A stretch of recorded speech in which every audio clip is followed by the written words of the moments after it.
The biggest risk is the people.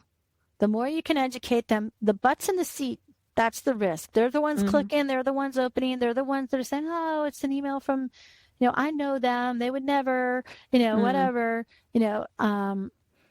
education, education, education, constantly reinforcing that. Welcome to This Might Get Creative, a Behind the Brand podcast by Lyon Creatives. I'm Svenja Lyon, and in each episode, I sit down with local business owners and entrepreneurs to share their stories, how they got started, what keeps them going, and what makes their business stand out. My goal? To help more amazing businesses be seen, supported, and celebrated. So grab your coffee, because this might just get creative. Welcome back to This Might Get Creative, a Behind the Brand podcast by Lyon Creatives. I'm Svenja Lyon, and today I'm joined by Cathy Coloff, the founder and owner of IT Radix, an IT services company that's been helping small and medium-sized businesses navigate technology for over 25 years. Cathy started her career in the corporate world, but left in the late 90s to build something more personal, a company focused on people, relationships, and making technology work for businesses, not against them. In this episode, we're diving into how she built IT Radix, the impact AI is having on search results and small business visibility, and what entrepreneurs really need to look out for in this new digital landscape. Let's jump in. Welcome, Cathy. Thank you. Thank you, Svenja. It's nice to be here. Yeah. Thank you so much for being the third person joining the podcast. I wanted to talk to you about how the beginning of IT Radix, right? So how did IT Radix come to life? Well, it was sort of an evolution of a path that I started from when I left corporate. So I left corporate to go to a small, at the time, what was considered a .com startup. And they were growing through acquisition. So I was brought in to help manage the internal IT infrastructure for the companies that they were acquiring, as well as to manage a division that did, which back then it wasn't called managed services, but that is what they provided. They provided IT support and managed services and network cabling. And so it was just a small component of this overall .com company. And then as things played out over time, the company did change directions, and lots of different things happened with that .com era. And so we started over again in the year 2000, and I had a business partner, and we continued to do basically the same thing, but focused primarily on clients, no longer really worried about integrating this large internal IT that the company had grown to about 400 people at its peak. And so then you fast forward about 8 years after that, and ended up doing a little bit of a business separation. And I liked the personal relationship side of what we were doing. My business partner liked the data center side. And so we diverged at that point, and I started over. Yep. It was a tough decision, tough year, 2008. The economy wasn't booming exactly at that point. There were a lot of things going on in the world economically. And in my personal life, it's when we were in the midst of adopting our son. So, yeah. So, start a company, fly to Russia 3 times. Wow. And I was fortunate to recruit some of my the colleagues, some of my teammates that are still with me today, to come along for the ride, so to speak. And so while we were overseas, dealing with a lot of the adoption process, they were back here making sure that IT Radix was still, humming right along. So we started out, 2008, with one customer, very small. And then over time, some of my previous clients came over, as well as we did a really significant sales and marketing push. And with all things sales and marketing, it takes time for things to come to fruition. Yeah. But it paid off, And so that same time frame, I came across an organization that specializes in helping IT companies in particular No. do sales and marketing, because the premise is that, IT geeks couldn't really do sales or market themselves very effectively. Okay. And so I embraced that, and we started, for example, a newsletter, and, different mail campaigns, paper mail, snail mail. So the newsletter was through email, or was it printed No, out? it was also a printed newsletter. Oh, nice. Okay. Still do the printed newsletter to this day. Oh. Our distribution is over 1,500 subscribers, I would say, or That's pretty cool. prospects. And it's a labor of love, but it is also my number one marketing tool. That's awesome. Because it gets us in front of people it shows them, because we do it monthly now. We started out quarterly, and then we moved to monthly. But it shows them that, hey, we can do this consistently. If they're reliable in delivering this newsletter, then they should be reliable in delivering IT support services, which that's of course really cool. We are. Yeah. And it's 100% created internally. It's a labor of love. Like I said. What does it contain? Like what are the topics on the It has articles about IT related topics. Sometimes they're just fun things, but I'm looking at my latest edition, for example. And the lead-in article is 5 questions to ask your IT provider now. And so it'll walk you through some of that. It's intended to be educational. We have an article in here about doing smart prompting with AI. We have another one that talks about how to bring back a browser tab that you may have inadvertently closed. What to do with phishing emails and how to handle them, things of that nature. And then we have some fun things like trivia and some cartoons and some quotes for inspiration as well.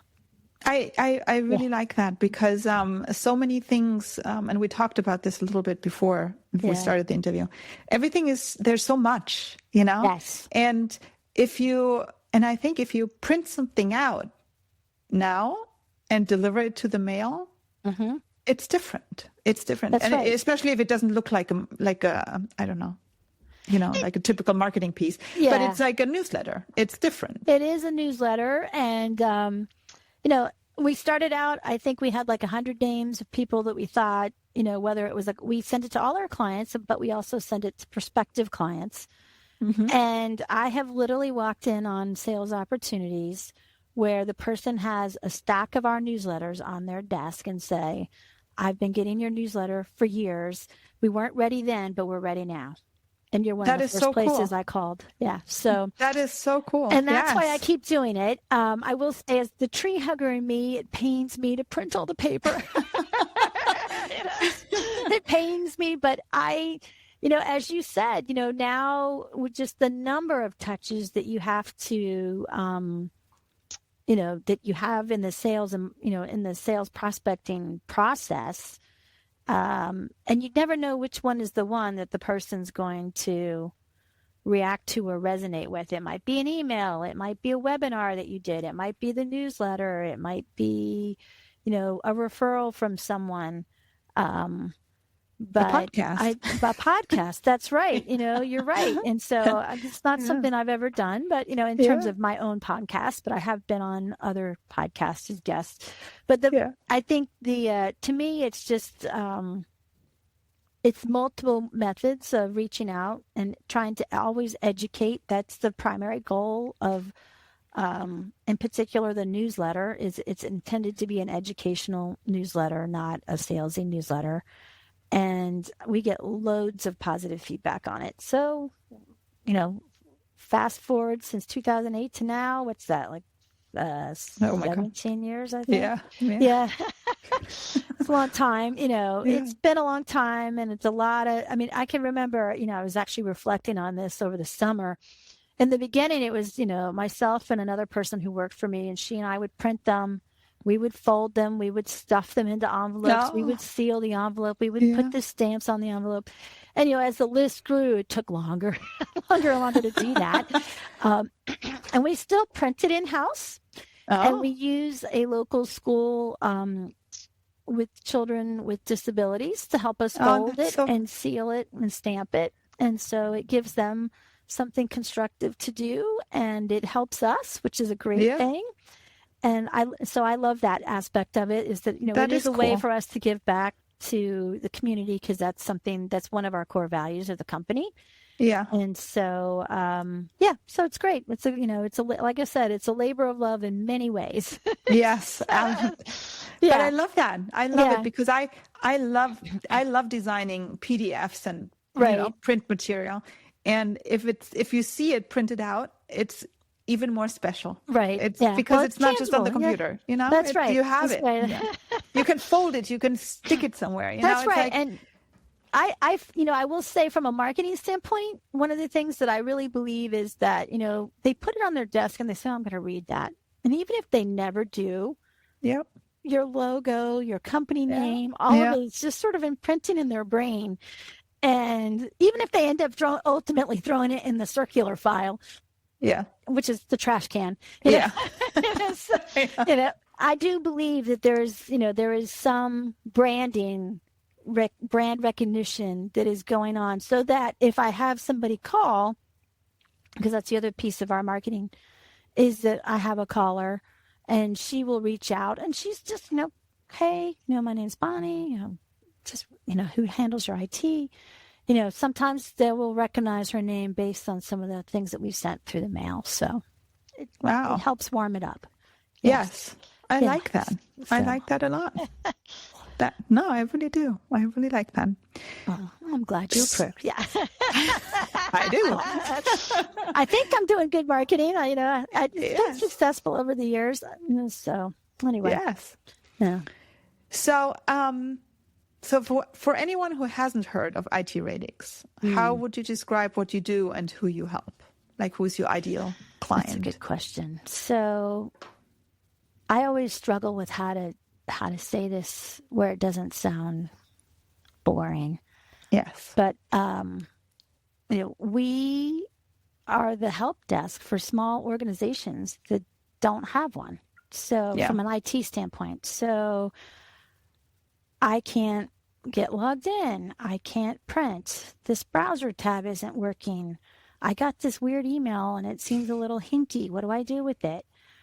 Or, I hear that I need to upgrade from Windows 10 to 11. I don't even know where to start or what to do. Or we're moving our offices. What do I need to think about? And so we are the internal IT department for companies that are too small to have an IT person on staff, or we supplement if they're a little larger. As they start to go up in terms of the size of the number of people and the number of people using computers, it does start to make sense to potentially have somebody in-house to help them. Yeah. Or at least to be the focal point. Yeah. Okay.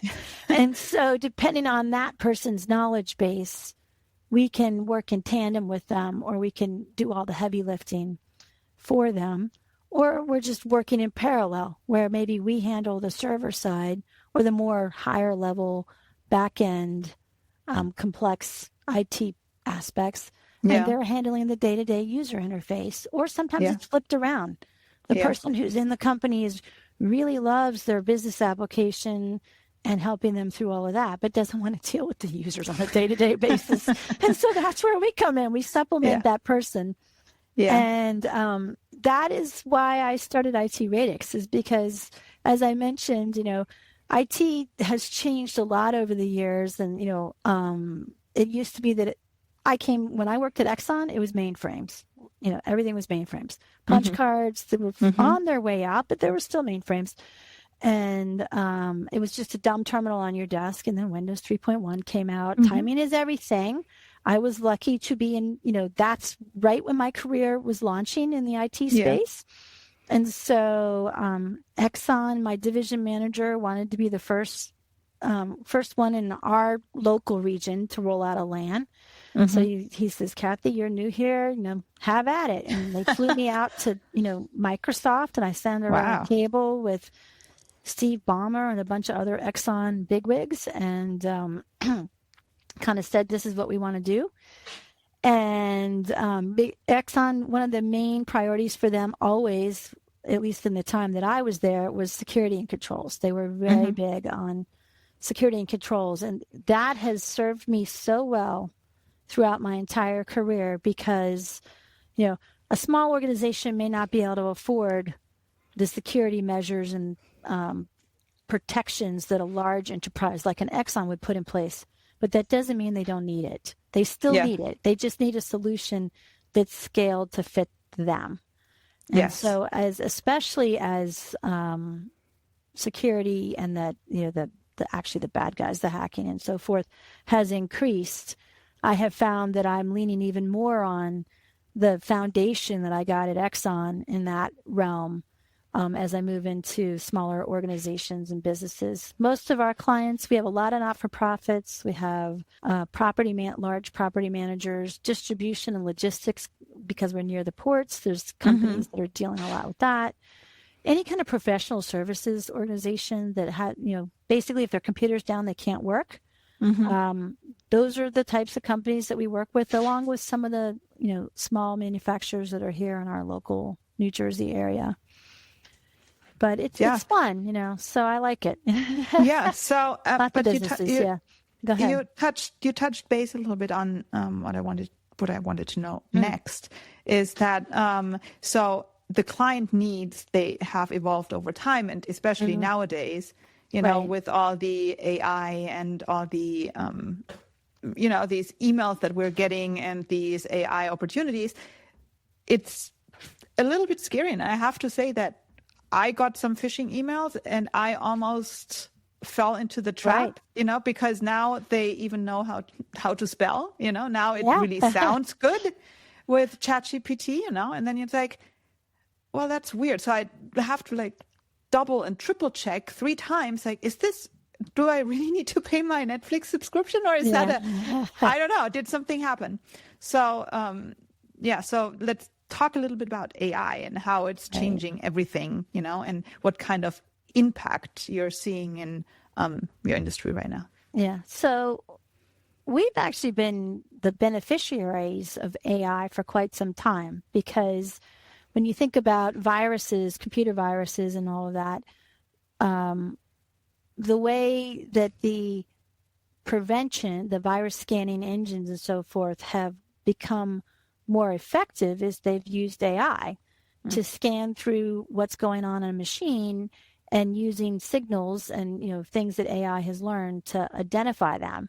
And so, and we do a similar thing in terms of responding to alerts and so forth that we get, that AI is now helping to filter out the noise, because there's literally millions of alerts that come through. And then what happens is that typically, we're layering on a human element on top of that to validate it. But in terms of our clients, our actual end users, I am getting asked every single day, what's this AI thing? Well, how should I be using it? How's it going to impact or help my business?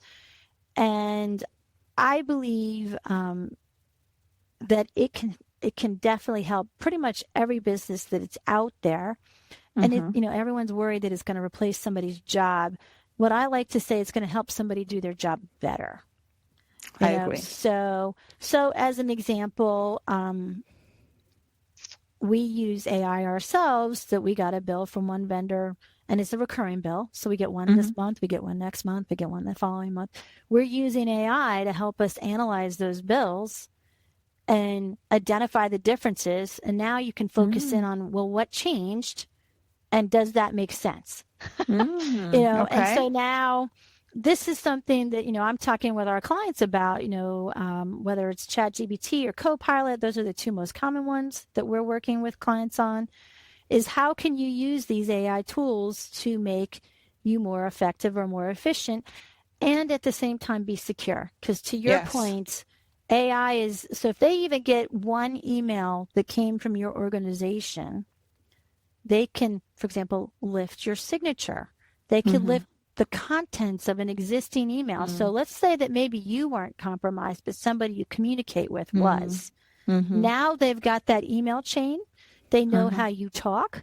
They know what you were talking about because it's in that email chain. They've got your signatures. They've got everything they need to, craft a very effective phishing attempts. So to your point, always trust but verify, especially when it comes to anything money related. Yeah. I Yes. strongly encourage you to do that. But, and then the AI tools are helping to combat that as well, because they're looking for, hey, did this email actually come from Lion Creatives? Does it follow all of the rules that Lion Creatives has set up in terms of, where the email could be sent from, what to do with it if it looks like it's a phishing email, things like that. So there's, there's good and bad in everything, the good, bad, and the ugly. And so, but I think the AI is pretty exciting because I think it can help you, like I said, do your job better, not necessarily replace your job. And you might end up doing a different job or, which actually challenges you more because it's not that repetitive work that the AI is really good at. It's more of the creative, thinking work that humans really excel at, so. Yeah. So I was actually looking into one of those programs. I'm not going to say the name, but it offers these AI employees, right? So you have a whole set of employees, and especially for small businesses that do not have the funds to really pay for a real employee.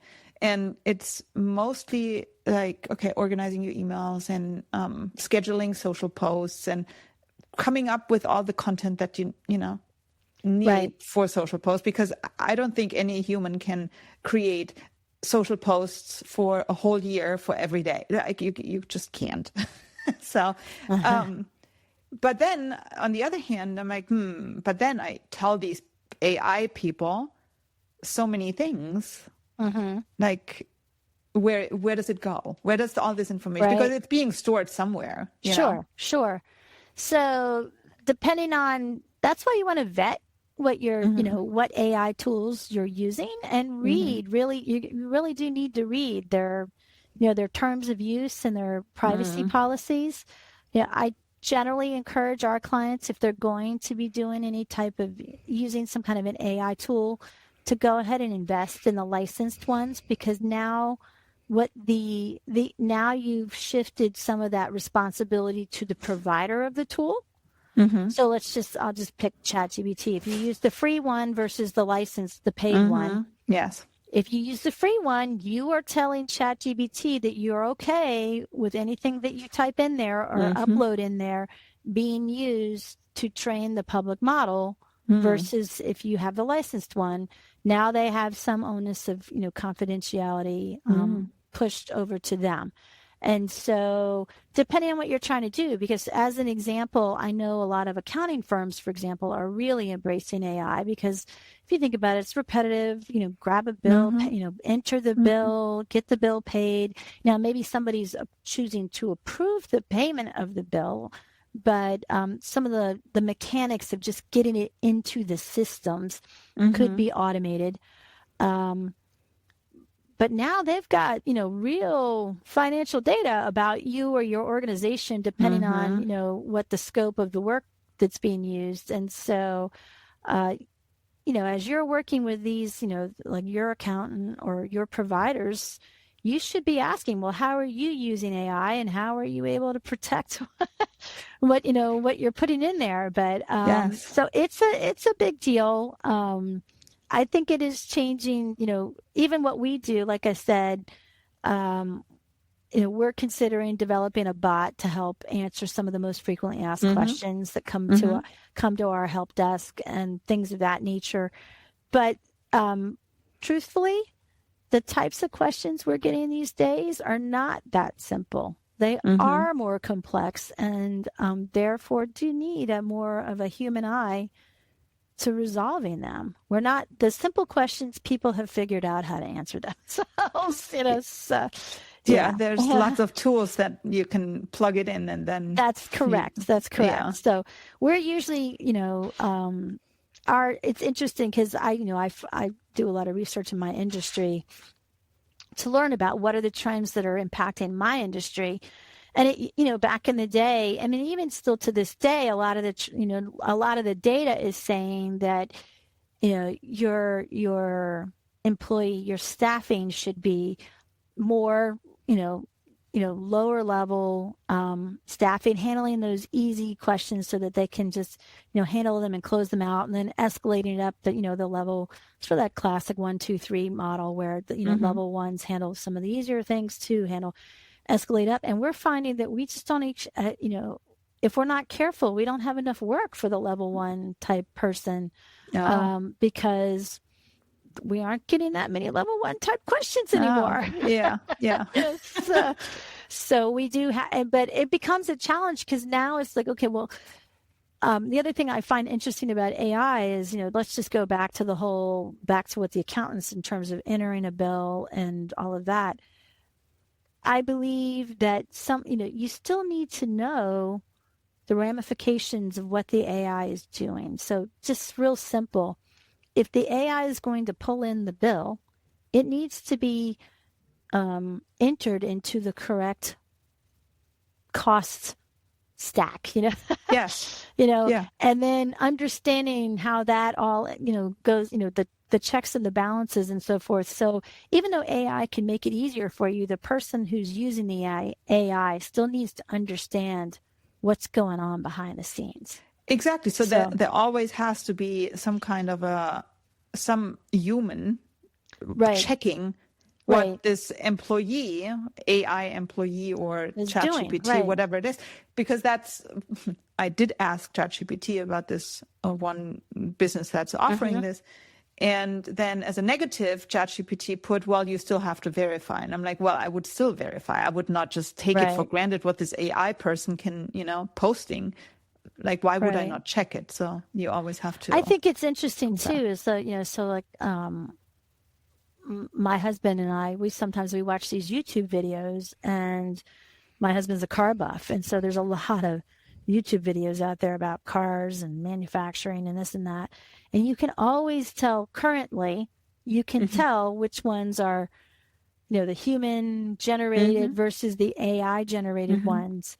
But it's getting harder to discern the difference. And so I think that, that whole back to the whole trust but verify, that how are you going to verify is going to become a challenge in the future. And then the question becomes, at some point, will they continue to care enough to actually verify?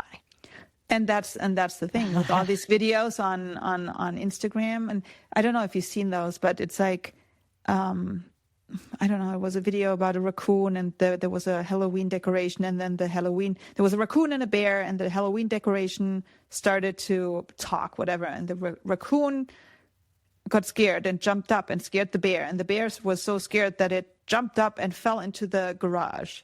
I'm like, but it looked real. It did look real. Yes. And the kids are like, oh my God, this happened. I'm like, yeah, no, but I don't think this is real, That's right. And that's a scary thing. It is, yeah. The lines between reality and, and not are getting blurry. I mean, that's the whole premise of, what was it, that Ready Player One movie? Remember that? Have you seen that movie? If you haven't, you should check it out. Maybe in German. So if you would know the name in German. I don't. Maybe we could put it into Google later and it'll translate it for us. Yeah. But no. So it's it's definitely changing. So whereas before, that's the other thing too, is like, when I started IT Radix, or when I started in this industry, there was a lot more around dealing with the hardware. Like failures were hardware.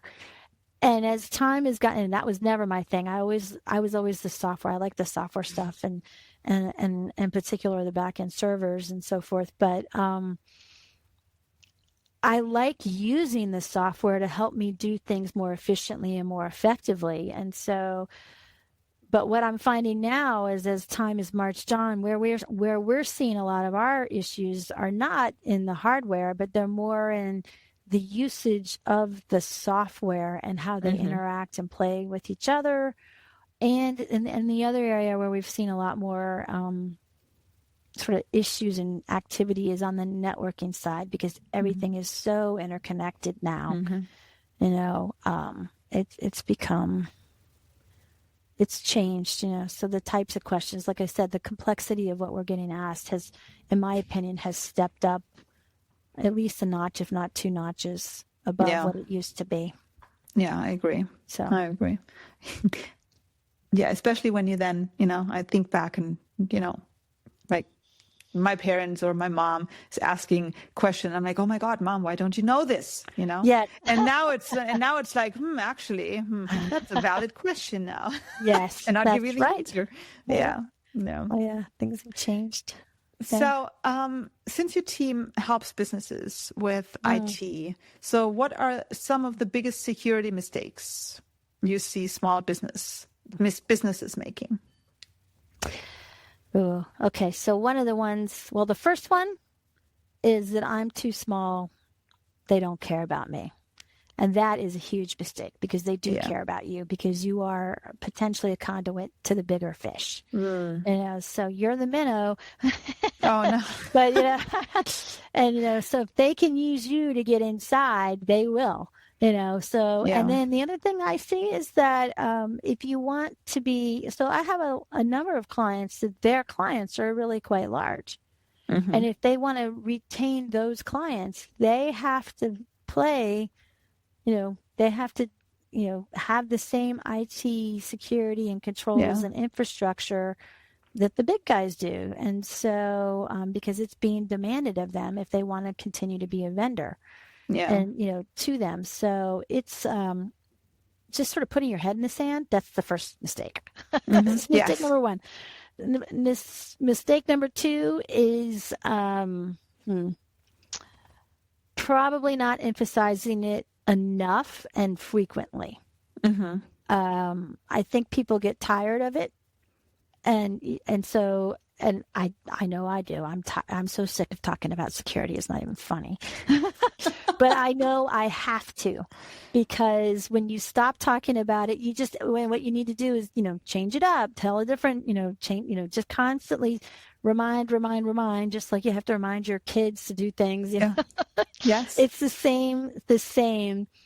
And then the other thing is that, they see it as an expense to spend on solutions to protect them, but it's actually an investment in avoiding an event. Because if you have a security event, oh my gosh, the amount of time that you will sink into dealing with that and the potential fallout that could occur is tremendous. I mean, literally, I have had a couple of incidents where clients in particular fell prey to phishing emails, which then had, ripple effect through, and have spent, between myself and the client and then maybe 2 or 3 people at their company or organization, easily a week or 2 weeks worth of time dealing with that.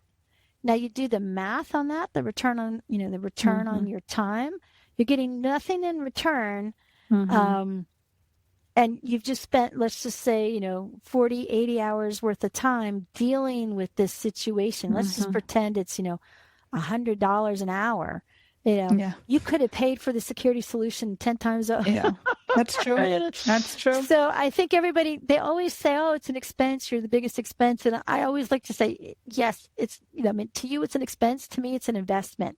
It's an investment in avoiding a risk, avoidance investment, because, and then not to mention if they have to do any kind of notifications or monitoring or anything like that, it can get crazy. I mean, $250,000, $500,000 or more like that. And the attorneys, forget your time. Then you got all the attorneys, the investigators, it's a big deal. It can be really expensive. And so that's why I'm like, I get it. You don't necessarily want to spend on investing on this security solution, but at the same time, do you really want to, what's your risk tolerance? For this. And I think that, that kind of also goes back to that they say, oh, this will never happen to me. But it's not if, it's when. It's when. It really is. Always feel so confident after listening. Yeah. So, I mean, and full disclosure, I'm scared too. I know what can happen, and, I know what needs to be done. And I am like so paranoid. And anytime something even remotely pops up that looks like it's, and, I'm like jumping on it because, it's scary. I've seen some really not so good things go down for some of our clients. Oh my God. And it's not great. So are there any practical steps business owners can take right away to stay safe online? So right away, the number one is educate. The biggest risk is the people. The more you can educate them, the butts in the seat, that's the risk. They're the ones clicking. They're the ones opening. They're the ones that are saying, oh, it's an email from, I know them. They would never, whatever, education, constantly reinforcing that. The next thing is obviously put some things in place to protect your identity, and do something called detection and response. So you want to detect something and you want it to use the AI to automatically respond. Lock the account. It's inconvenient. I get it. You're locked out. Have somebody dig in and make sure nothing's going on, and then unlock the account. Don't, so you want the detection and response at two levels. Because so much is shifted to the cloud, you want it at your workstation level and you want it on your cloud application level. You want two. It used to be everybody focused on the workstation. With the shift of things to the cloud, I actually feel the risk is almost higher up in the cloud than it is on the workstation because you don't have control of that as much. So how do you protect the stuff on the cloud? So certainly one of the easy ways is, this is not so much detection and response, but make sure anything that supports MFA, you should do it everywhere. Every single thing that you could possibly do it on, even your Staples account, even your Amazon account, all of them. MFA, which multi-factor authentication, like two ways. You put your user ID, your password, and something else. So you want to have multiple ways of authenticating yourself. And then the other thing is, if you're using either Microsoft, many people, Microsoft or Google, those are the two most common platforms for email, is you can use something called identity threat detection and response, which it's watching for suspicious behavior on those platforms. And then if something happens, it locks those down. And what a lot of companies are doing now is they're using their email platform to be this what's called single sign-on. So you probably noticed it. Hey, yes, do you authorize, in Google, do you authorize, Facebook to log on as you? Do you, that's called single sign-on, right? Yeah. And so if you enabled single sign-on and now that account gets compromised, think about it. They've got access to everything that you've enabled single sign-on to. Oh, no. So that's why you want that detection and response on those accounts, because if you lock the account at the first level, it's not foolproof, but it can help it from rippling through. I will say, as someone who has hundreds of passwords to keep track of, it's very frustrating. Don't forget my background. I came out of Exxon, security and controls freaks, I used to call them.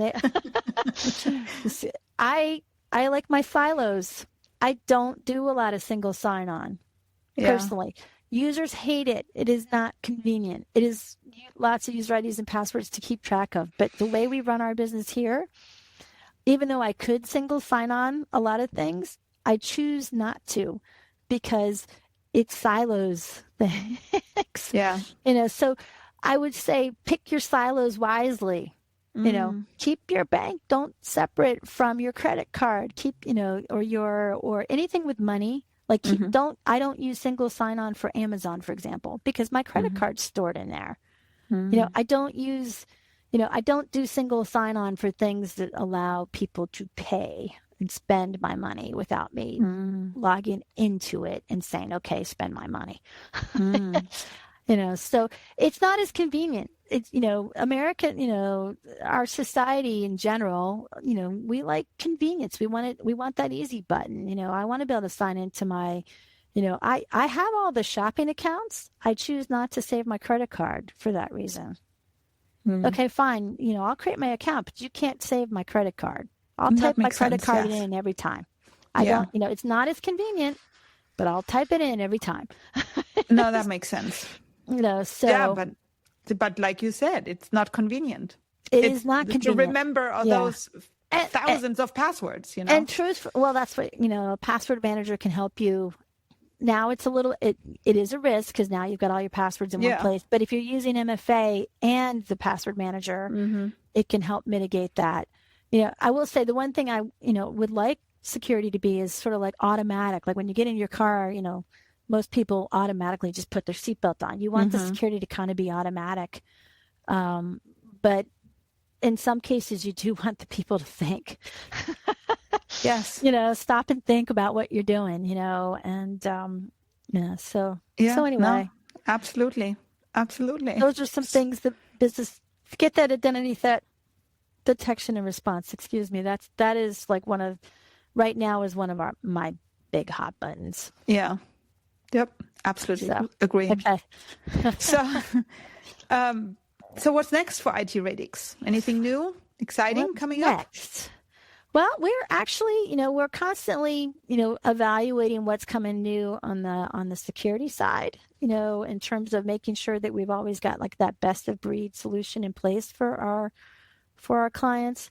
And then the thing that actually brings me the most joy is just helping clients become more productive. And so for us, it's around that AI and helping them figure out, okay, one of our clients is interested in building a sales frequently asked questions agent. So we're helping them do that. And so becoming a little bit more, I don't want to say integrated into their business, but more knowledgeable about their business and helping them deliver their products and services more effectively using the technology that we're helping them nice. With. Yeah. Yeah. That's a good topic for the printed newsletter. Yes, it is. Yes. We talk about that a lot. Yeah. Yeah. So. No, I really like that. The printed newsletter. Yes. Yeah. So to wrap it up, where can listeners connect with you and learn more about IT Radix? Okay. So our website is, www.it-radix.com, RADIX. I'll just share for 1 second. Radix, when I was trying to figure out the name of the company, I knew I wanted something with the word IT, which is information technologies. That that's kind of the no-brainer. At the time, I was using Google to search, and Google told me that radix meant the same as foundation or root in Latin. Oh, okay. And so I believe that, IT has become a foundational component of every business. You almost can't do business without it. Yeah. And so that's where the radix comes from. So we are your IT foundation of your business. That's so very cool. IT-radix.com. And then, but the company name does not actually have a hyphen in it, just the domain name. Okay. and then on Facebook, we're IT Radix without a hyphen, and the same thing on LinkedIn. It's without a hyphen. So it's just IT Radix. And we post Talk Nerdy to Me tips, and the newsletter gets posted up there as well, as well as just news flashes of security things that are coming out or other types of stuff. So, and we don't post every day, but we do post regularly every week. Awesome. So okay, yeah, I will put all that into the show notes. Yeah. Yes. Yes, all the links will be in the show notes. All right. So, and just for fun, so what's one piece of technology you cannot live without right now? I cannot live without. Oh, well, the obvious one is my smartphone, but I really love my Apple Watch. Yes, I do too. I do too. I really love my Apple Watch. Yes. Yeah. I love it too. All right. So, Cathy, thank you so much for joining me today. And I loved hearing your insights and how AI is reshaping how we think about technology, safety, and visibility online. And if you'd like to connect with Cathy or learn more about IT Radix, you can visit itradix.com or find her on LinkedIn and Facebook. So thanks for tuning in to This Might Get Creative, a Behind the Brand podcast by Lyon Creatives. And don't forget to subscribe, leave a review, and share this episode with a fellow business owner who might find this helpful. Until next time, stay curious, stay creative. Thanks for listening to This Might Get Creative, a Behind the Brand podcast by Lyon Creatives. If you enjoyed this episode, follow the show and share it with someone who loves discovering local businesses and creative entrepreneurs. You can learn more about my work at lioncreatives.com or find me on Instagram, lion.creatives, and LinkedIn at Lion Creatives. Until next time, keep showing up, keep creating, and keep getting seen.